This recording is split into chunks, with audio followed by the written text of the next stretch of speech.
My new blog. तो आप लोग कैसे हैं? आशा करती हूँ अच्छे ही होंगे। Good morning, Radhe Radhe. Radhe Radhe friends. अभी किसको बुखार आ गया था? दीदी। तो कौन सी? अच्छा, फिर कैसे सही हुआ? बोले जब और कोई देखने आया। कैसे सही हुआ? तो देखने आया। अच्छा, कौन देखने आया? मैं। आप और दादी बाबा और अम्मा नहीं आए?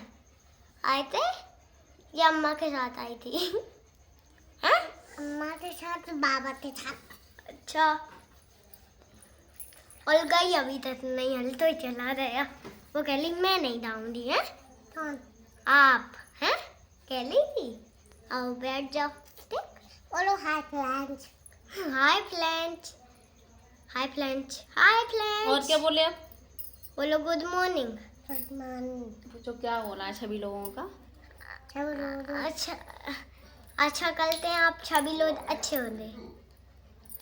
कह दो। हाँ फ्रेंड्स, थोड़ी देर में मिलते हैं। पापा अभी मम्मा का फोन मंगा रहे हैं, तब तक के लिए बाय बाय।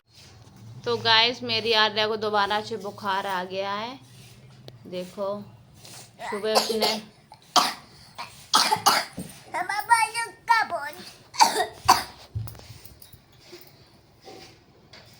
फ्रेंड्स, मैं आँख ही लगाने में बनी। सुबह मेरी आरू ने ब्लॉग शुरू किया था और अभी दोपहर के 3:30 बज रहे हैं। मेरा बच्चा फिर से बुखार आ गया। मेरे बच्चे को पानी की पट्टी चढ़ाई, मैंने दवा भी दी अपने बाबू को।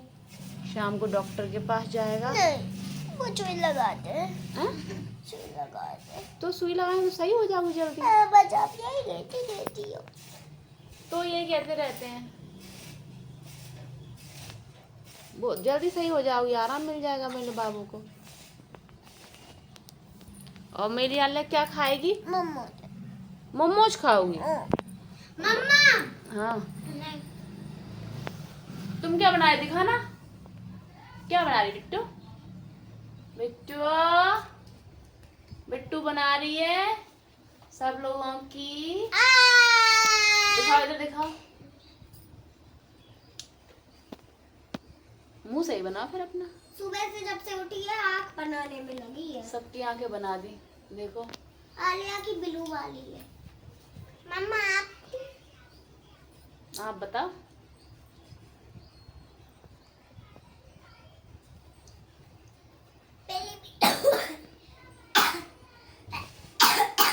तो गाइस, 2 दिन की छुट्टी थी मेरे बच्चों की और मेरे बच्चों ने बिल्कुल भी एंजॉय नहीं कर पाया। मम्मा की नज़र लग गई मेरे लाल को। मम्मा ने नज़र लगा दी और मेरा बाबू बीमार हो गया। बाबू है वो काल आ गया मेरे बच्चे को। सामने वाले लोग चिल्लाते, मुझे लगता कि बार-बार आंटी आ रही दीदी ऐसे चिल्लाते। आंची कोचिंग गई है ना? सुबह आई थी आंची। कह रही मैं शाम को गई थी कल पे।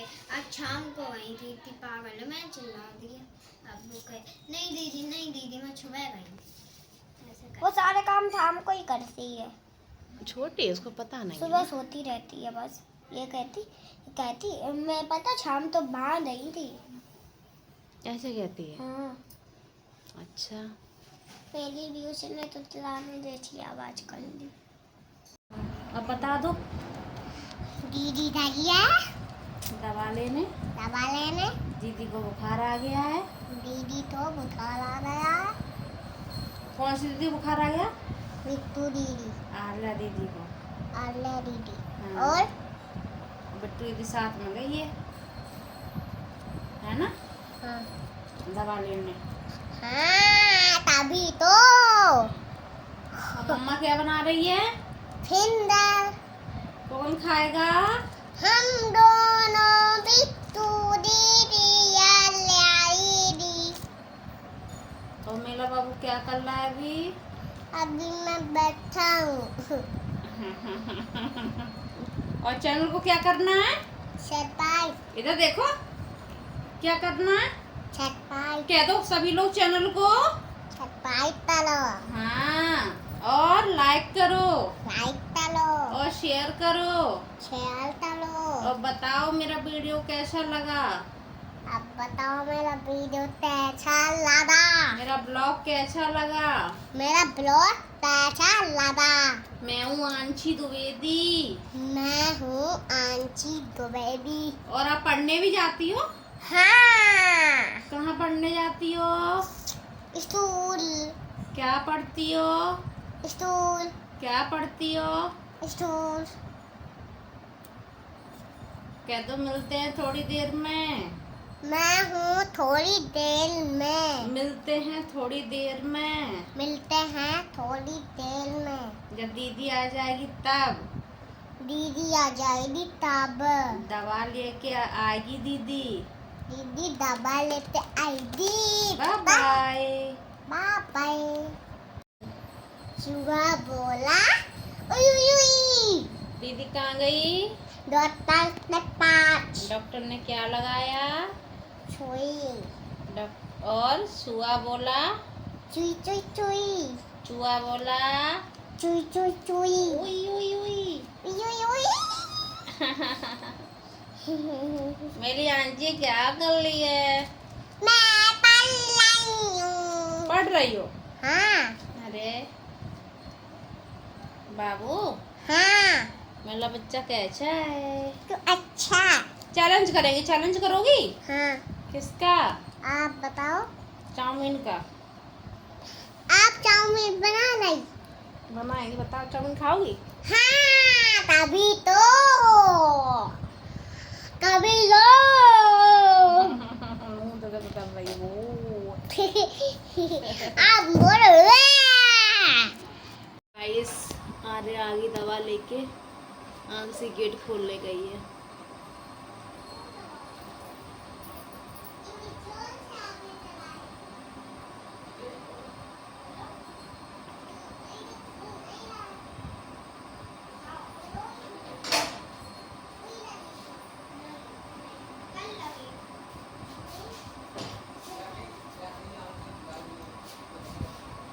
आर्य कितना बुखार निकला बाबू? 102.1। अरे उतर चुका था और अगर उतरा नहीं होगा तब कितना होगा? बाबू पंखा बंद कर दो, उधर वाला। उन्होंने नक्कर नहीं पहुंची थी। दीदी, ओ दीदी आप लो दो नहीं। मम्मा रानी नीचे बीच में बैठी थी। मिली थी? नहीं, भालू जैसे बोलते मैंने पापा से कहा अरे आने वाला। इंजेक्शन तो नहीं लगा रहा तू? नहीं। अच्छा, लगेगा उन्हें कहा। तुम जाओ कोठरा चली जाओ, आंसी संग जाओ। चाची ने फिंगर चिप्स बना लिए, ठंडे हो जाएंगे। जाओ आंसी, आप भी जाओ। और दीदी? दीदी बुखार है ना? नहीं, आर्या को हर चीज खाने को मना किया, वो नहीं खा पाई। नहीं, सुनो बिट्टू, इधर देख।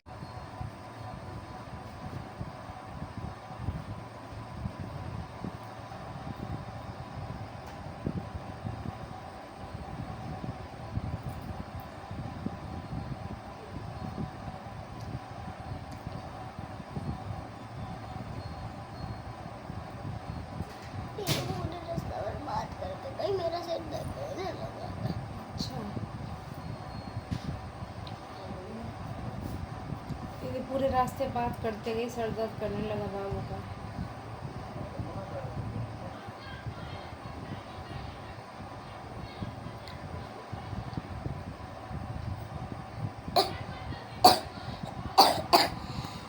तो गाइस, आर्या बिट्टू की चाची ने बनाए फिंगर। ये देखो नीचे गिर गया।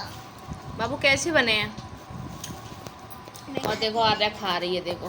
इसे बुखार आ गया तब भी। तो उसके लिए तो बने हैं। थोड़े खा ले तो, घर के कोई बाजार के तो है नहीं इतनी बढ़िया। देखो फिंगर बनाए, देखो फिंगर चिप्स यमी यमी एकदम, देखो।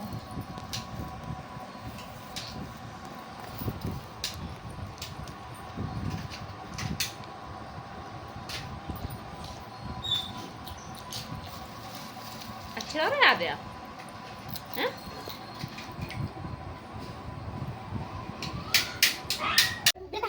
प्राचीन काल में एक बहुत सुंदर अपूर्व नगर था। वहाँ की भूमि बड़ी रमणीक थी। तरह तरह की रत्नों से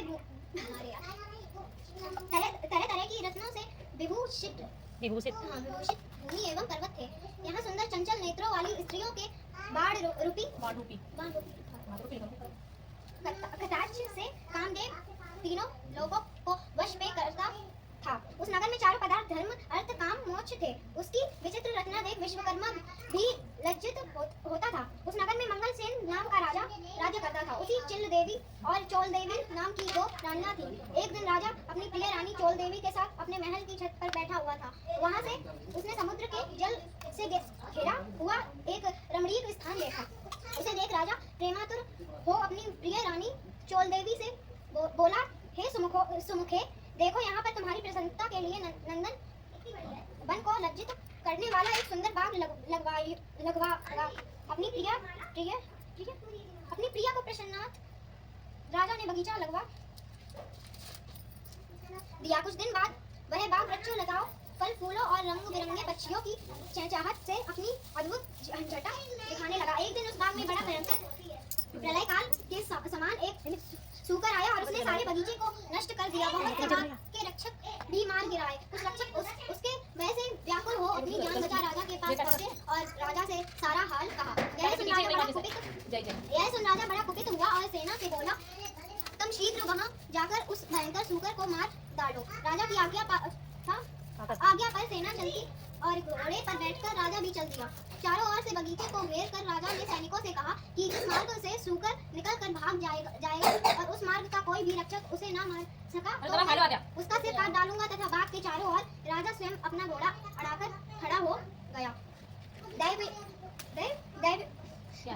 दैव योग से वह सूकर राजा से ही निकलकर भाग गया। राजा बड़ा लज्जित हुआ, घोड़े को चाबुक से मारता हुआ उसका पीछा करने लगा। पीछा करते करते वह सिंह व्याघ्र आदि हिंसक जीवों से घोर जंगल में पहुंच गया। वहां ताल कमान हिताल शाल अर्जुन लता आदि के वृक्ष थे। राजा जंगल में चारों ओर मुझे लगा कि आप ज्योति बाबा हो। कौन कह रहा?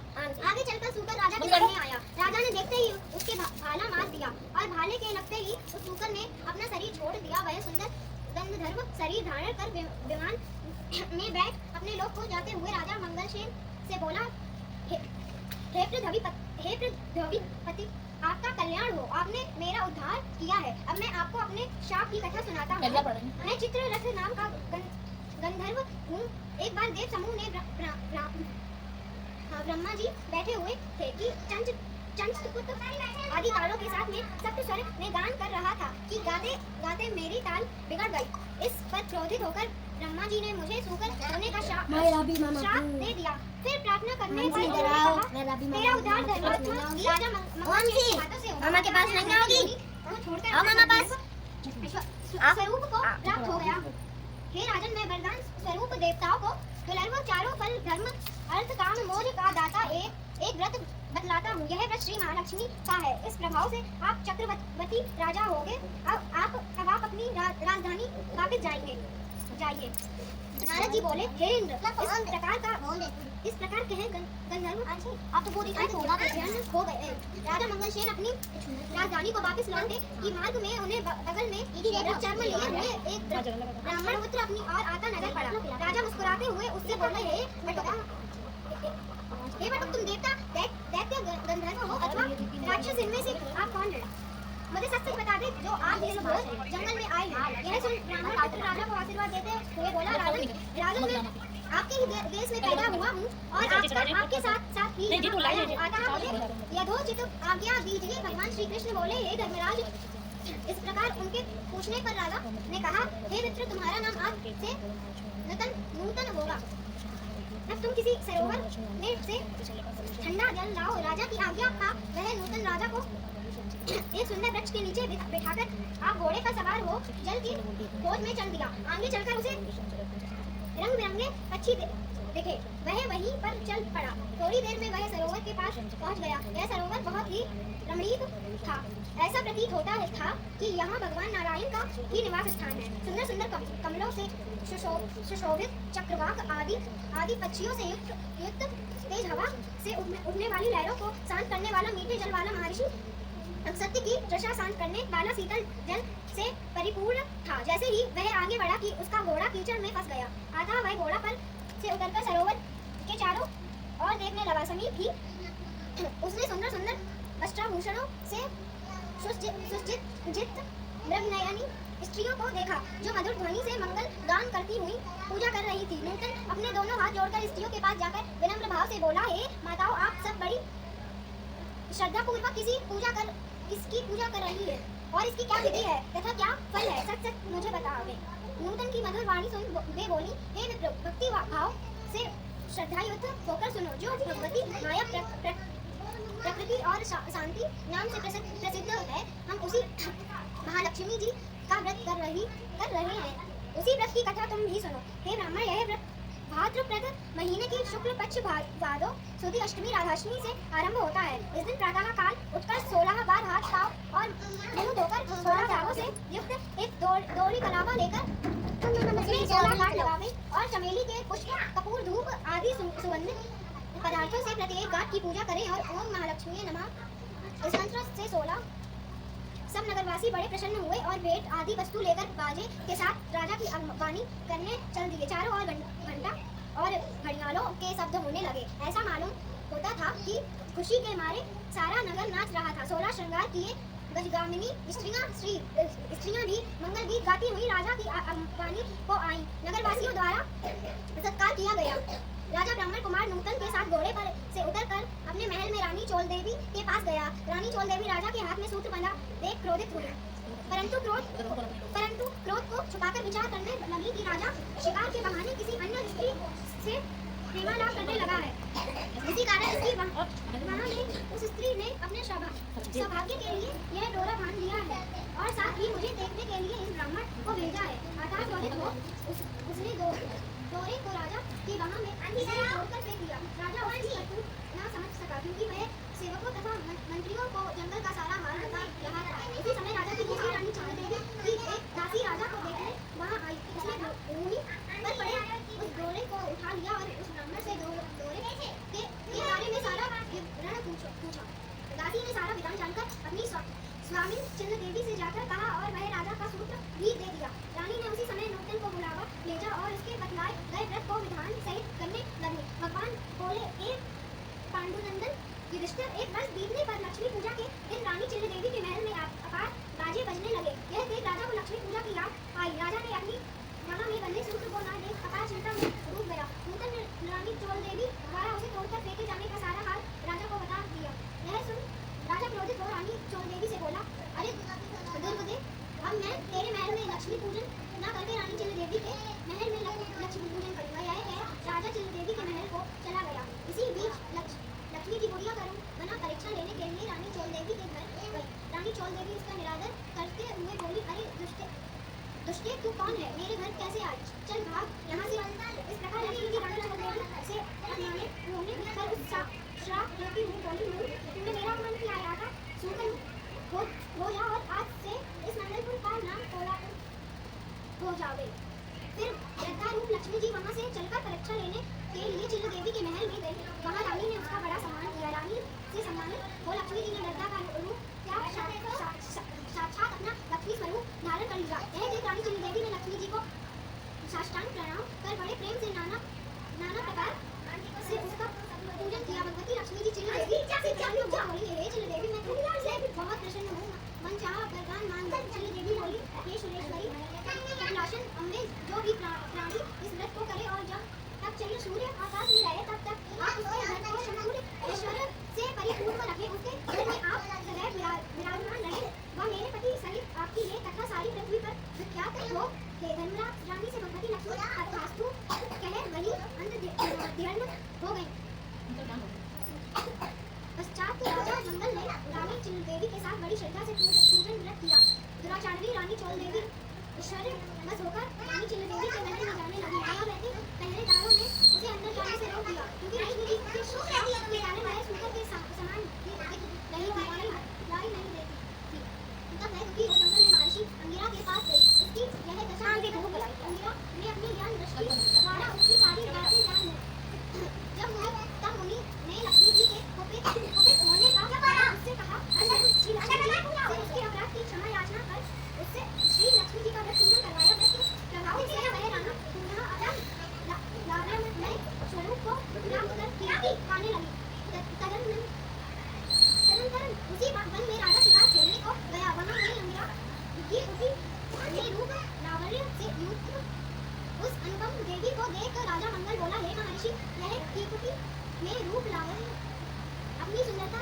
इस मन को प्रकाशमान करने वाली स्त्री कौन है?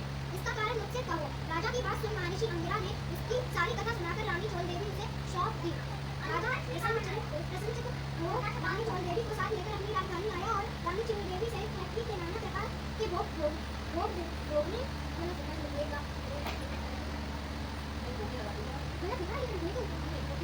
बोलने लगा। दोनों रानी बड़े प्रेम से मिलकर राजा की सेवा करने लगी। राजा मंगल पृथ्वी की समस्त सुख भोगकर अंत में स्वर्ग को गया और मंगल नाम से विख्यात हुआ। नारद जी बोले हैं, ये इंद्र समस्त ग्रहों में श्रेष्ठ श्री मां लक्ष्मी जी का व्रत मैंने तुमसे कहा है। जो व्यक्ति इस व्रत को करेगा वह धर्म अर्थ काम मोक्ष चारों पदार्थों का मालिक होगा। अतः तुम भी इस व्रत को करो, जिससे धन धान्य भूमि कीर्ति आयु यश शोभा घोड़ा हाथी पुत्र पौतात्री प्राप्त हो और तुम्हारी कीर्ति फैलती रहे। इंद्र नारद जी को प्रणाम कर अपने लोक को गया और व्रत किया। भगवान श्री कृष्ण बोले हैं, युधिष्ठिर नारद जी से देवराज इंद्र द्वारा पूछे गए श्रेष्ठ व्रत को मैंने तुम्हें बता दिया, जो संसारिक और पारलौकिक सुखों को देने वाला है।